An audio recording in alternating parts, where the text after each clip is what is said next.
Okay.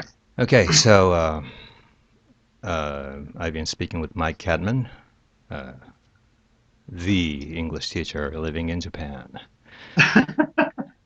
Okay, now it's my turn to make a presentation. So today I would like to talk about metalinguistic differences between Japanese and English. And I guess metalinguistics means meta, it's above and beyond linguistics, things such as gesture, mannerism, perhaps, things that are not part of the language, but actually it is like part of the language because all these things, gestures and everything, communicate.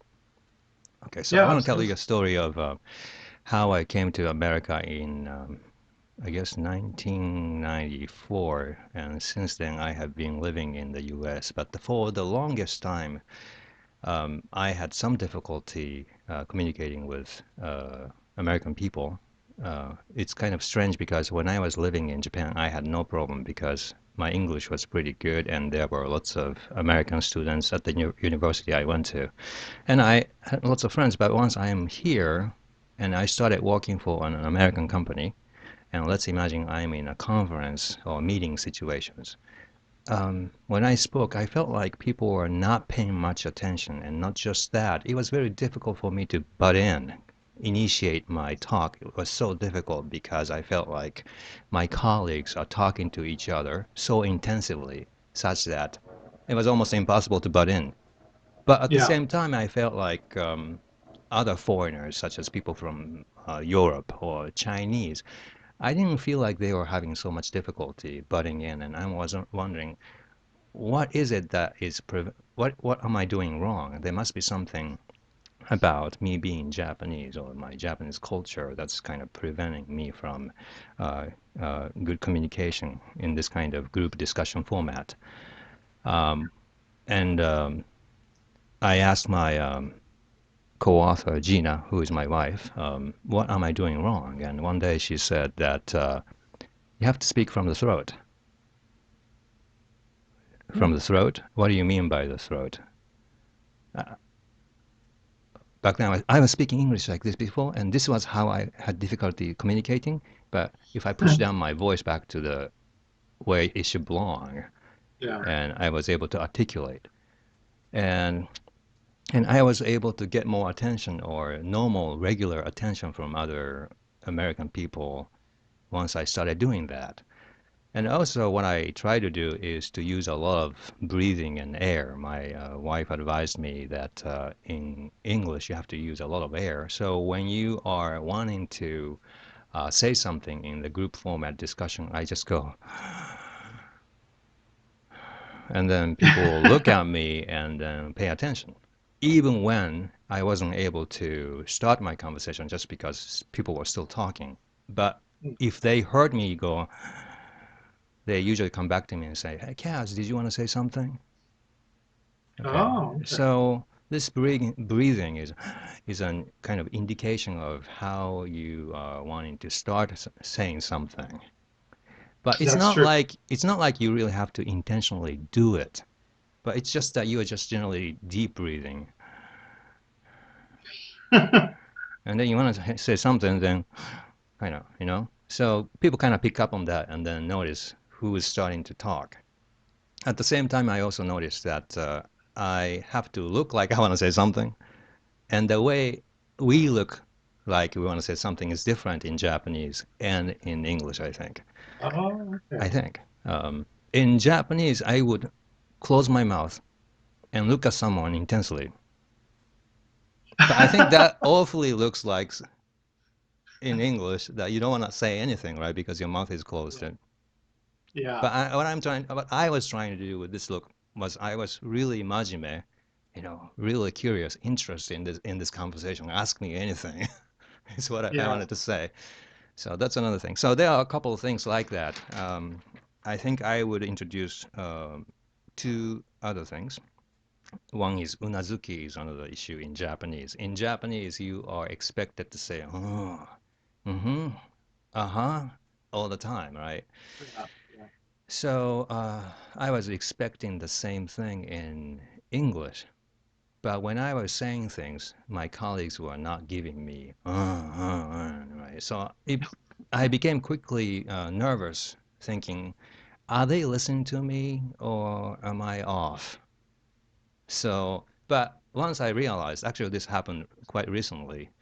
Um, it's only recently that I started doing or stopped doing this, but I stopped expecting any reaction, vocalized reaction from people. Then I became kind of peaceful, right? And then I'm able to talk long.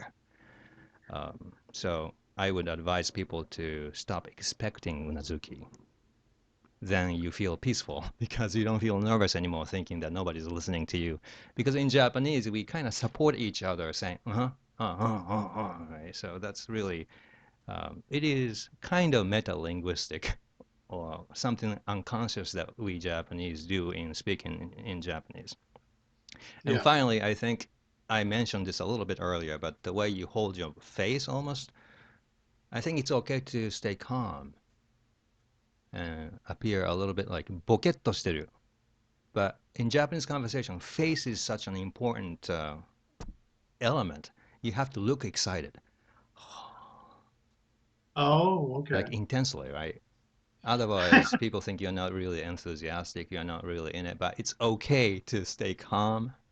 You know, this is very important because to speak better English, you have to feel relaxed and you have to be able to use your body in a relaxed way. Otherwise, you cannot achieve a good level of resonation from the neck. And you end up talking like this. So with high tension. You know, you've heard of this expression, tension in Japanese, I guess.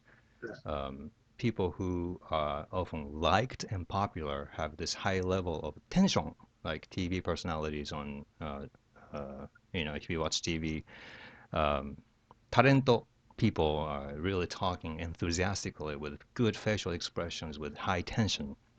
Although Yeah. tension in English is something negative and you don't want to have tension in English, but in Japanese we kind of converted that expression into positive thing.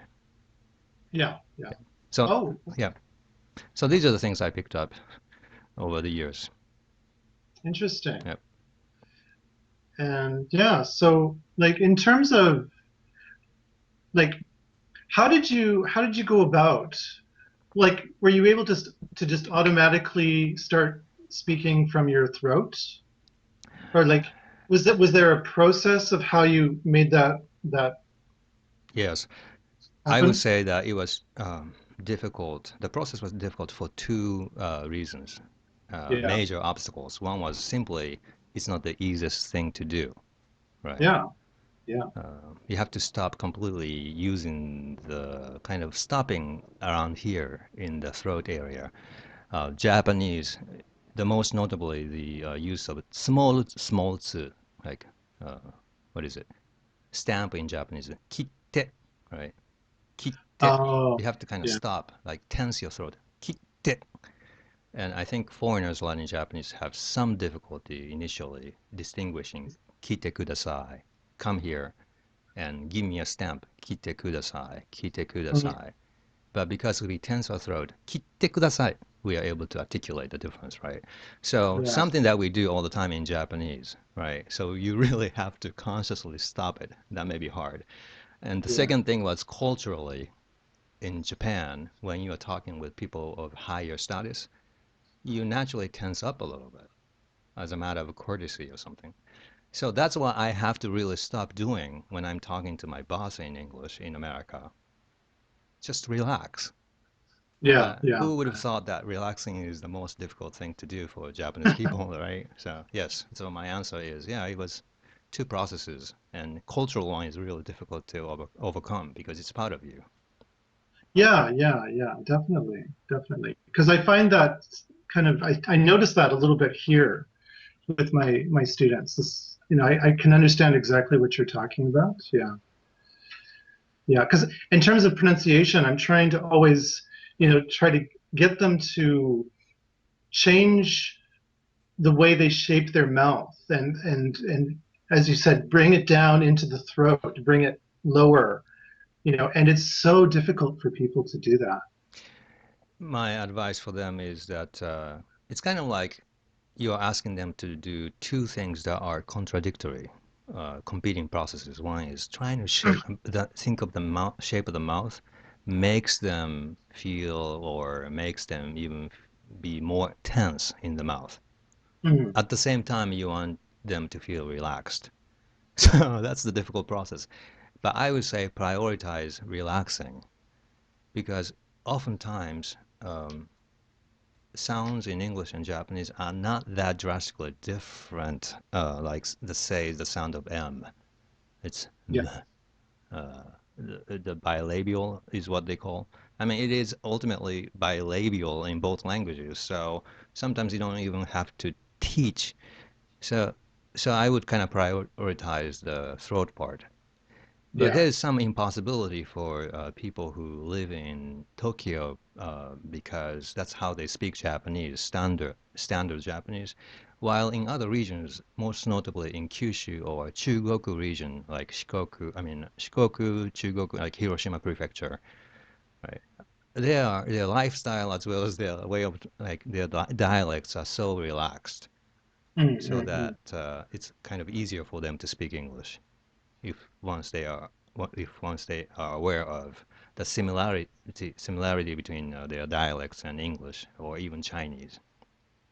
Interesting. Okay. You lived in Korea, did you think that Korean language is also kind of stiff, but still not as stiff as Japanese because the way they speak Korean is like no no no no I mean, Yeah. Yeah, I don't know. Like, yeah, I find, yeah, there's similar things like that in Korea. But a lot of my students here, they think that the way Japanese people pronounce English is so bad compared to Koreans or other people. But in my experience, of all the major three groups in Asia, the Chinese, the Japanese, and the Koreans, the Japanese have the best English pronunciation. And people are just shocked when they hear me say that. But Koreans, I think, pronounce it a little bit not as well, and Chinese people, depending on where they're from, they can have either very good pronunciation or it's very very thick accent and hard to understand. But I usually have no problems understanding my Japanese students. maybe You know, you got used there's a to few. it so much. All right. You got used to it so much or something. Um, Well, the yeah, ability to be correct in terms of count of syllables, Chinese and Koreans seems to get it better than Japanese because let's say the word McDonald's. I think for Chinese people it's kind of obvious that McDonald's is consisting of three syllables, right? But for Japanese people, they have to be told explicitly that McDonald's is three. yeah, Right. yeah. Koreans, I think, have the same issue, but less. So I expected Chinese to do the best and Koreans to do a little bit well, and Japanese the worst. But I guess, yeah, it's an empirical question. Yeah. Well, based on my experience, I find, generally speaking, the Japanese pronunciation isn't as bad as people think it is. There's of course there are certain things that they need to work on, but I think it's not so bad. Yeah, it's something uplifting, which is good.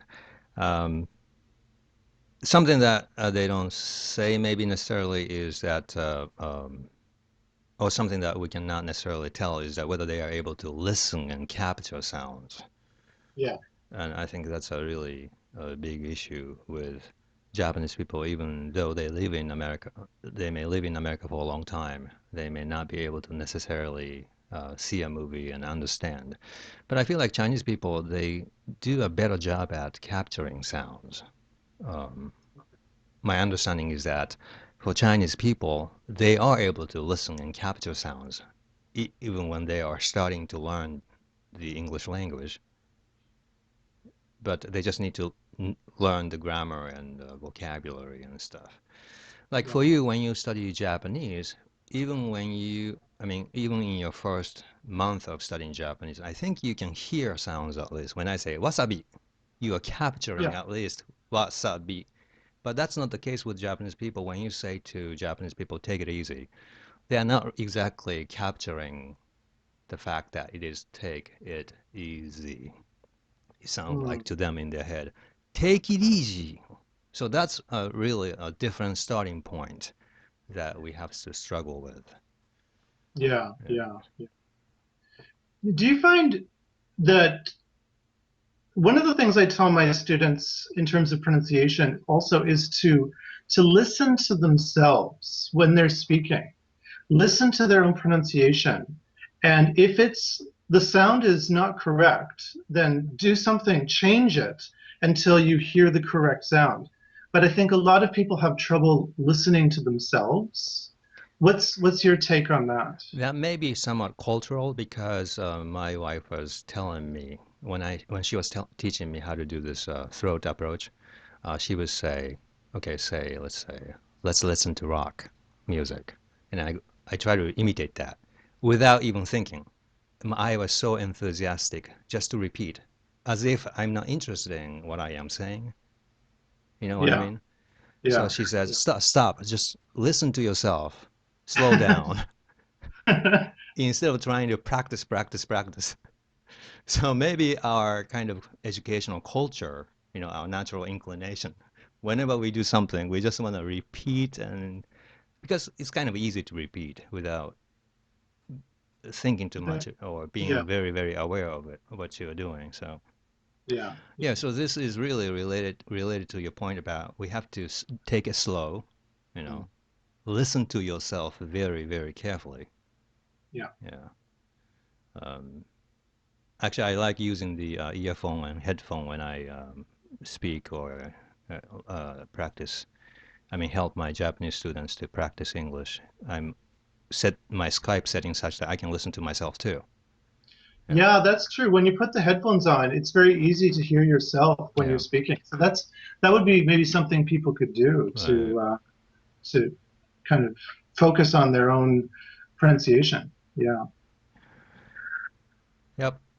Another advice I recently give is that try to utilize your breathing, the whole, how do you say, interval of your deep breath. Like, try to utilize it to your advantage. Yeah. I am speaking English using the whole flow of the whole cycle, or how do I say, blah, blah, blah, blah, blah, blah, blah, blah, blah, until I really, really finish my, then it helps you to relax because I think, often in Japan, and I think in America or in Canada too, when somebody's nervous, you tell them, oh, take a deep breath. And there's some truth to it. So there's this advice is that speak but breathe deeply at the same time. So I mean, it's going to make you really feel relaxed. Maybe we cannot just feel tense when we are deep breathing. Maybe that's a natural part of our physiological thing. Yeah. And I find also with certain sounds like the R sound, of course, that's always a big challenge for people. But when or the TH sound, like 3. So I keep telling people to breathe out, but I get the feeling, I'm not quite sure what they're doing, but it feels like they're almost breathing in when they're trying to make the sound. And I keep telling them you have to make the breath, go out. You have to exhale it to make the sound, What I do is try to help them, make them forget about the mouth. If they focus on the mouth, they go, za, za. So I say, stop thinking about your mouth. Just try to pull the sound from the throat, like the, without focusing on the mouth. And I refuse to explain the mouth because they heard it like forever, all in their life. So I don't have to say anything about the mouth. It's already famous. So I just persuade them, forget your mouth, and pull the sound like right here, the. And sometimes I help say, okay, intentionally, just for a practice, just practice alone. Open your mouth a little bit, then say the. Let's do naturally. The. Oh, okay, that's it. But it's a struggle because people tend to say za za. But I say that this famous explanation of how to put the tongue in between the teeth is almost like let's evacuate your tongue so that it is not on the way of your sound coming out. So let's put it outside or something. So that's how I try to explain it.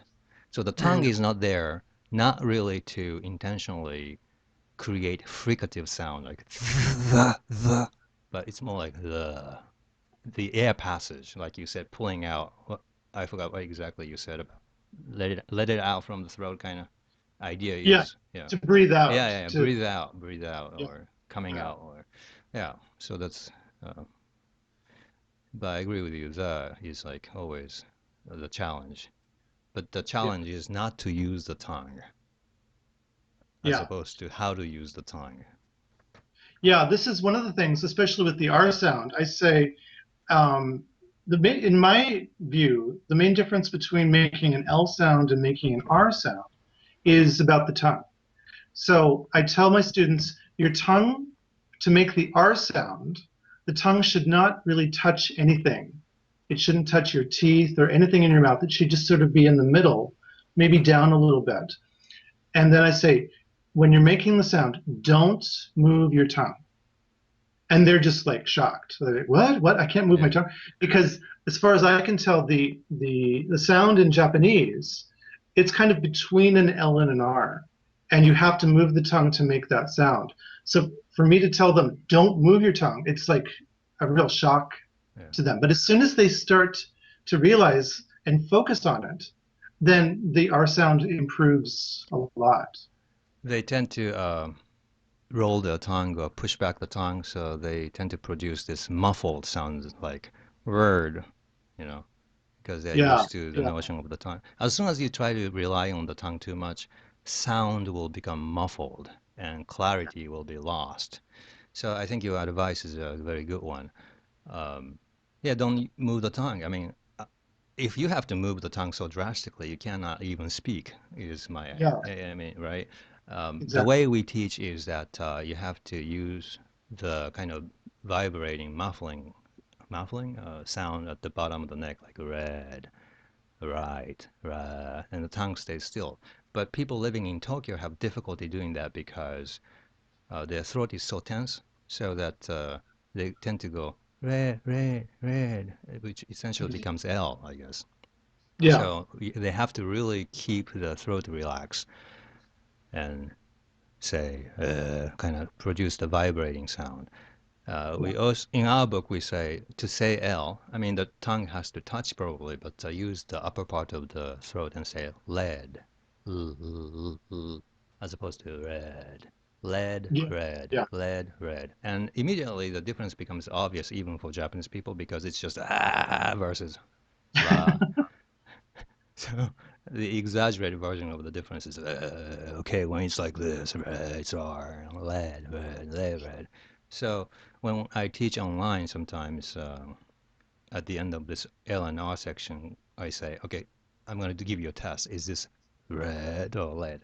Okay, now give me your test, and I'll tell you which is R and which is L. Is how we teach. Yeah, that sounds good. Yeah. So just it's all a matter of relaxing to allow this full part of your instrument, you know. Why do we only focus on the mouth?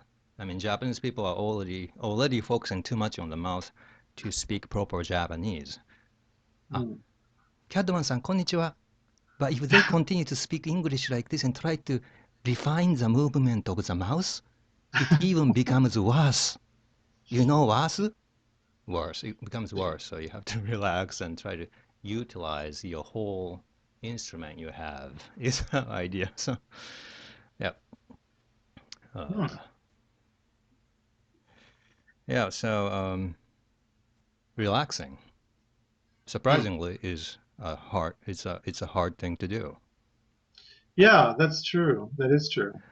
Even now, as I speak, I feel slightly like I'm struggling because I speak Japanese and English. So I have to really make a conscious decision of, okay, now I'm speaking English, so I have to completely, you know, relax. I mean, Yeah, it's difficult. Do you find that your personality changes from when you're speaking Japanese to when you're speaking English? I'm sorry, could you repeat that question again? There was some jamming going on here. Oh, sure, no problem. Yeah.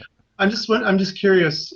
Do you find that your personality changes from when you're speaking English to when you're speaking in Japanese? Actually, that's a really great question. Interestingly, I feel like I'm the same person speaking English. 日本語を喋ってるときはこんな感じで、日本語を喋ってますけども、when I speak English, I'm like this. In a way, it's interesting. It's the same person. Yeah. It's the same person speaking. It's just the mode of expression or the channel through which my heart comes through is different, right? But interestingly, before I was speaking like this, like 10 years ago, I felt like when I was speaking English like this, I felt like I was becoming a different person. It feels weird because I have to push hard and try to make friends in America, and people don't pay attention to me. I felt like I was becoming like a different person, and it was like you gotta be a positive, proactive person to be able to kind of achieve things in America. So I was trying to become a different person. But now I'm the same person, even in Japan. 日本語で喋るときも speaking English, I am the first person, and so my identity crisis is solved. Good. Yeah, so I'm the same person. In Japan, I'm sociable. I forgot. I'm able to socialize in Japanese. Mike Cadmanさん、こんにちは、どうもどうも. Right? Yeah. Yeah. Okay, interesting. Yeah. So hopefully people, will succeed in their studying English and, whatever they need to do with English. Yeah, definitely. Definitely. Yep. I guess this is the end of our conversation. And thank you. Well, thank you very much for having me on the show. Thank you. I really enjoyed speaking with you on this kind of topic. Maybe we'll do this again. Yeah, maybe. That would be great. Yep. On a different topic, perhaps. Yes. All right. Thank you. Okay. Take it easy. Bye-bye. Okay, then. Bye-bye.